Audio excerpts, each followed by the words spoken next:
Bonjour les enfants, c'est papa. Mon mur est un asile psychiatrique à ciel ouvert et ma salle d'attente est toujours bondée. Bienvenue à la clinique des enfants.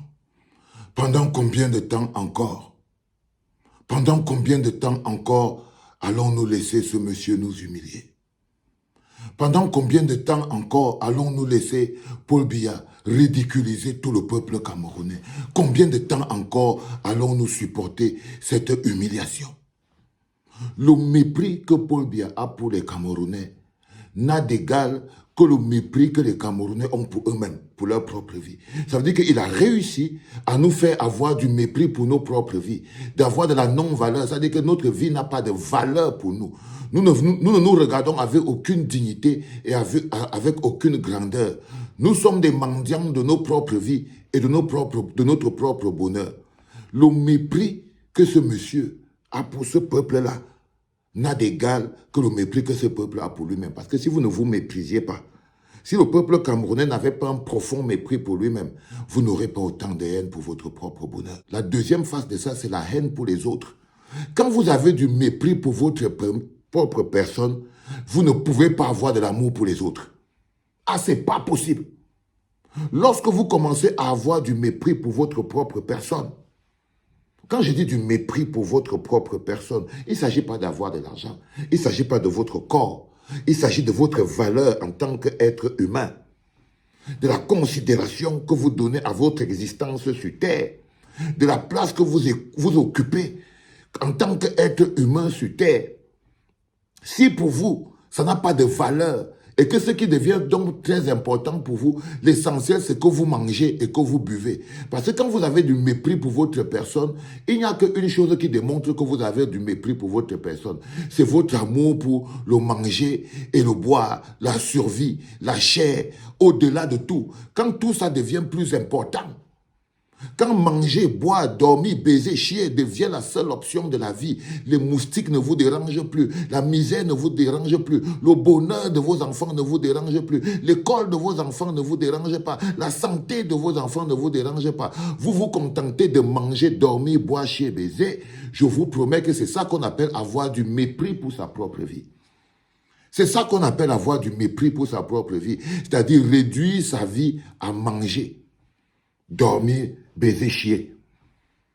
Lorsque vous avez réduit votre vie à ça, lorsque tout ce que vous faites dans la vie, c'est pour que vous arrivez à satisfaire cet objectif, lorsque ça là, devient le seul objectif de votre vie, on peut donc définir que vous avez du mépris pour votre vie. Ça veut dire que là où vous marchez, ça ne vous dérange pas. Les voitures dans lesquelles vous roulez, les routes sur lesquelles vous roulez, les hôpitaux dans lesquels vous allez, tout ça là ne vous dérange en rien. Là où vos enfants fréquentent, la qualité de vie qui est la vôtre, ça ne vous intéresse pas. On appelle ça avoir du mépris pour sa vie.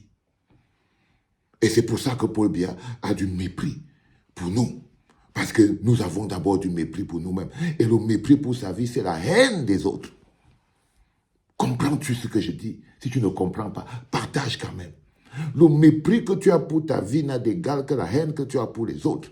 Parce que lorsque tu t'accroches que manger, dormir, boire, baiser, chier, personnellement, chaque personne qui va te parler de route, de pont, chaque personne qui va te parler d'école, d'éducation, de bonheur collectif, des choses comme ça, de parcs pour les enfants et tout, va devenir quelqu'un qui te dérange. Au final, ça va devenir quelqu'un qui veut trop, quelqu'un qui exagère, quelqu'un qui pense que la vie est meilleure, quelqu'un qui en veut trop, alors que toi, tu peux te contenter de dormir, manger, dormir, baiser, chier. Il devient ton pire ennemi. Parce qu'il devient un obstacle à tes envies basiques. Et du coup, la société devient un affrontement entre ceux qui sont coincés dans leurs envies basiques de dormir, baiser, manger, boire, chier, et ceux qui pensent plus grand. Bonheur collectif, école pour tous et tout. Ceux-là, on dit que c'est des opposants. On dit que c'est des opposants, c'est des frustrés. Quand tu veux l'école pour tous, on dit que tu es un frustré. Quand tu veux la route pour tous, on dit que tu es un frustré, tu es un opposant, tu déranges la tranquillité, tu es donc dangereux pour la paix, tu es un ennemi de la nation. Parce que tu veux la route pour tous, parce que tu veux que les gens sortent des restaurants et des bars pour venir demander la route. Cela commence à te combattre. Quand tu demandes aux gens de sortir des bars pour venir demander la route, ils commencent à te combattre.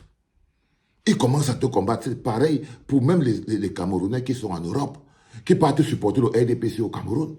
Ils sont contents de vivre le bonheur collectif en Europe. Ils sont contents des routes. Ils sont contents des parcs. Ils sont contents des hôpitaux. Quand celui-là tombe malade, il veut directement déjà rentrer en France pour aller se soigner. Mais il est content quand il arrive au Cameroun, il se filme au tarot. Quand il arrive au Cameroun, il se filme au tarot, là où il est en train de jouir de la vie. Il se filme en train de raconter les histoires de Kimbo, ses cousins qu'il a rentrés au village. Il est content d'être le roi au milieu de la misère. Ça lui donne la supériorité. Le bonheur collectif, vos routes, vos hôpitaux, vos écoles, vos machins, ça ne le touche pas. Ça ne le touche pas. Il a du mépris pour vos vies. Mais il vient vous donner la bière pour que vous mangez, vous buvez, et vous pensez qu'il vous aime. Alors qu'en fait, il a du mépris profond pour vos vies. Quand vous voyez un monsieur comme Paul Biya, il est candidat à l'élection présidentielle, mais il s'en fout des Camerounais. Le mépris de vos vies, c'est quoi? C'est qu'il n'a même pas le temps de venir vous dire « Je suis candidat à l'élection présidentielle ». Il n'a pas besoin de vous parler. Il n'a pas besoin de vous promettre quelque chose. Là, par exemple, vous vous levez, les gens ils parlent. On parle, par exemple, des candidats, des militants du RDPC. C'est les pires choses qui sont arrivées au Cameroun. Ils sont le plus grand danger. Les militants du RDPC sont le plus grand danger qui humilie le Cameroun. Parce que voilà des gars qui s'apprêtent à aller voter un monsieur qui ne leur a rien demandé, qui ne leur a rien promis, qui n'attendent rien du tout. Ils ne l'ont même pas vu.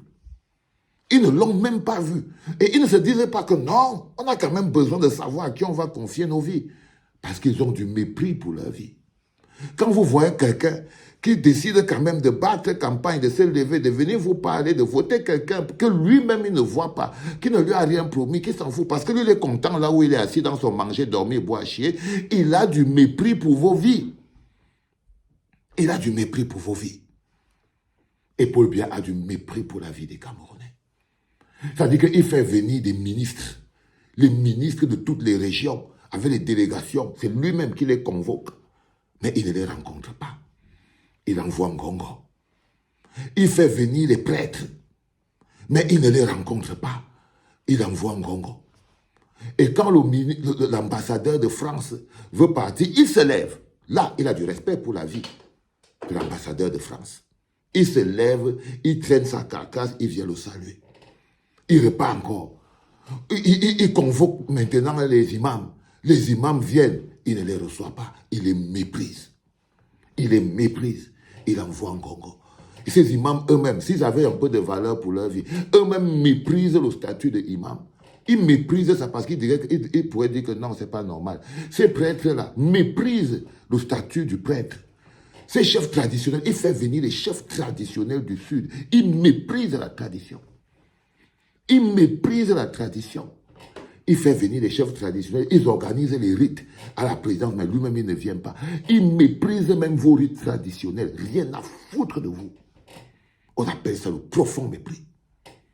On appelle ça en français facile le profond mépris. Il fait venir n'importe qui. Les Camerounais viennent par corporation à la présidence, c'est lui qui les convoque. Mais il ne peut pas se lever. Là, par exemple, vous voyez la photo qui est là. Là, il reçoit le général américain de l'Afrique comme un général américain. Quand le général américain décide de venir le voir, là, il a le temps. Là, il a le temps. Il vient le voir. Le général Anderson. Anderson, comme dans les films américains. C'est le général Anderson Darwin, le commandant d'Africom. Il veut parler sur la coopération avec les forces de défense et de sécurité, envie de renforcer la lutte contre le terrorisme autour du bassin du lac Tchad. Comme si ces gens d'Afrique comme là ne voient pas que depuis 1996, il y a le terrorisme à l'intérieur du pays, dans le nord-ouest et le sud-ouest. Ils voient seulement ce qui est à l'intérieur du lac Tchad, parce que ce qui se passe dans le nord-ouest et le sud-ouest là, c'est le voir bébé. C'est le voir bébé. Ça ne les intéresse pas. Ils ne font aucune réunion pour régler le problème qui est dans le nord-ouest et le sud-ouest. Mais ils se voient pour dire que non, c'est pour régler le problème du terrorisme dans le bassin du lac Tchad. Vous vous rendez bien compte que c'est du foutage de gueule. Mais il trouve le temps, il se relève, il vient. Et il peut encore se cacher. Il reste chez lui. Vous, maintenant, vous allez vous débrouiller, vous allez partir lutter dans la rue. On va arrêter les gens, on va casser des vies, on va tuer des gens pour quelqu'un qui ne vous a rien demandé.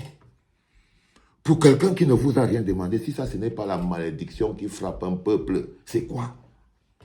Si vous-même, vous n'avez pas l'impression qu'on est au niveau de la malédiction, vous croyez que c'est quoi? Vous allez donc vous lever et vous allez participer à quelque chose qui consiste à élire, à dire que Paul Biya a gagné. Est-ce que vous avez besoin même que les gens luttent même pour une coalition pour savoir contre quoi vous devez vous battre? Est-ce que vous avez besoin d'attendre une coalition pour vous débarrasser d'autant de mépris? Oh, c'est parce que vous avez du mépris pour vos vies. Parce que malgré la souffrance que vous vivez au quotidien, vous vous arrêtez encore à des choses genre coalition, genre élection trafiquée. Ça, c'est le résultat, la conséquence.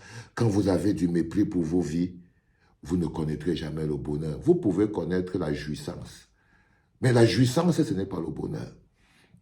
Jouir du manger, jouir du boire, et aller se coucher le gros ventre sur un lit, dans un endroit où dès qu'il va pleuvoir, là, vous serez en train de porter vos télés, vos chaussures, vos habits en haut comme ça sur les mains. Vous vous levez le matin, vous arrivez en plein poste central et tout, vous êtes noyé l'eau jusqu'aux genoux. Les boutiques sont inondées. Le matériel des vies sont trempés dans l'eau. Brave. Mais tu t'assois, tu bois tes 2 bières, tu dis, oh, c'est la vie qui veut ça. Mais non, ce n'est pas la vie qui veut ça. C'est toi qui as du mépris pour ta vie. Ça, c'est la vie de quelqu'un qui a du mépris pour sa propre vie. C'est la vie de quelqu'un qui a du mépris pour sa propre vie. Les enfants, est-ce que vous comprenez ce que j'essaye de vous dire? Est-ce que vous captez? Mais parce que vous n'êtes pas prêt à payer le prix de la liberté. Je vous ai dit, ce livre est un gros enseignement. C'est un gros enseignement parce que ce sont même ma vingtaine d'années de vie, d'enseignement, de connaissances, de voyage, de courses, de travail, de souffrance et de sueur. Pour que ça, là, vous ne soyez plus obligé de faire mon parcours parce que vous l'avez là. C'est pour les enfants. C'est déjà à Sciences Po. Comme on vous dit là, nous les Noirs, on est quand même compliqués. Voilà moi, Valsero, je suis sûr que ce livre n'est même pas encore arrivé au Cameroun. On va lutter. Est-ce qu'il va arriver à l'université? T'en sais rien. Mais avant que vous tous, vous n'ayez commencé à réfléchir, le livre est déjà à la bibliothèque de Sciences Po Paris.